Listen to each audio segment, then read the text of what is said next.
सर्वसामान्यांच्या हक्काचा आवाज जागर जनस्थान।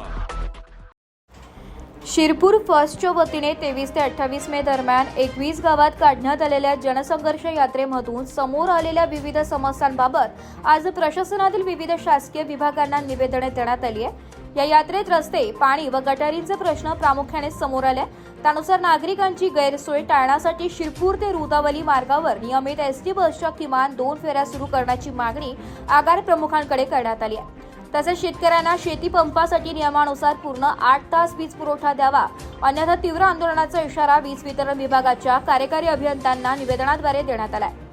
याशिवाय पंचायत समितीच्या गटविकास अधिकाऱ्यांना दिलेल्या निवेदनात ग्रामीण भागातील अस्वच्छता आणि उघड्या गटारींकडे लक्ष वेधण्यात आले असून प्रशासनाची स्मरणशक्ती वाढवण्यासाठी त्यांना प्रतिकात्मक च्यवनप्राश भेट देण्यात आलाय।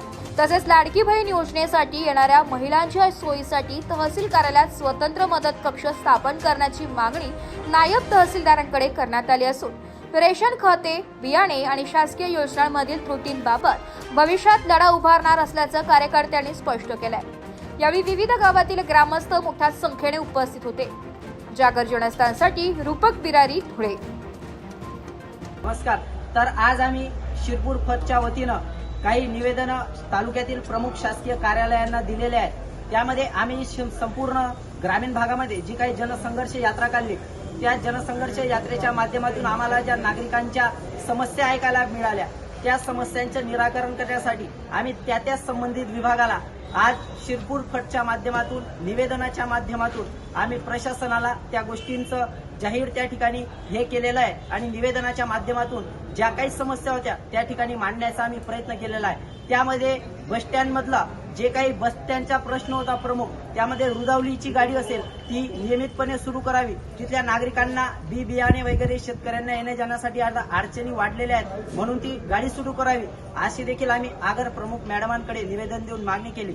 त्याच्यानंतर शेतकऱ्यांच्या मोठ्या प्रमाणामध्ये विषय होता। आता शेतकऱ्यांचं कापूसची लागवड त्या ठिकाणी चालू झालेली आहे, पण पाण्याचा त्या ठिकाणी खूप मोठ्या प्रमाणामध्ये तुटवडा आहे आणि नियमितपणे लाईट यावी, 6 ते 7 तास तरी निदान कंप्लीट सातत्याने ती वीज चालावी, या आशयाचं आम्ही निवेदन एमएससीबीच्या कार्यालयामध्ये दिलेलं आहे। तदनंतर गटविकास अधिकाऱ्यांना ग्रामीण भागामध्ये ज्या गटारींच्या समस्या आहेत, ज्या अस्वच्छतेच्या समस्या आहेत, त्या स्वच्छतेच्या समस्यांविषयी देखील आम्ही गटविकास अधिकाऱ्यांना त्या ठिकाणी निवेदन दिलेलं आहे। त्याच्यानंतर आम्ही हिंगोलीच्या भिलाटीमधला जो काही सोलरच्या सौर ऊर्जेचा मोठा प्रकल्प त्या ठिकाणी गुडचरणच्या जागेवरती येतोय, गावठांच्या जागेवरती येतोय, तो प्रकल्प रद्द व्हावा। तिथल्या आदिवासींच्या जमिनी असतील, तिथल्या गावकऱ्यांच्या जमिनी असतील, त्या तिथल्या हक्काच्या, तिथल्या त्या राखीव जमिनी आहेत, त्या जमिनी या गावकऱ्यांसाठी असाव्यात। त्या ठिकाणी कुठलाही मोठा प्रकल्प आणून गावकऱ्यांना त्रास देण्याचा प्रयत्न होऊ नये, या देखील आशयाचं निवेदन आम्ही तहसीलमध्ये तहसीलदार मॅडमांना दिलेलं आहे। आणि त्यानंतर सगळ्यात मोठा जो विषय होता,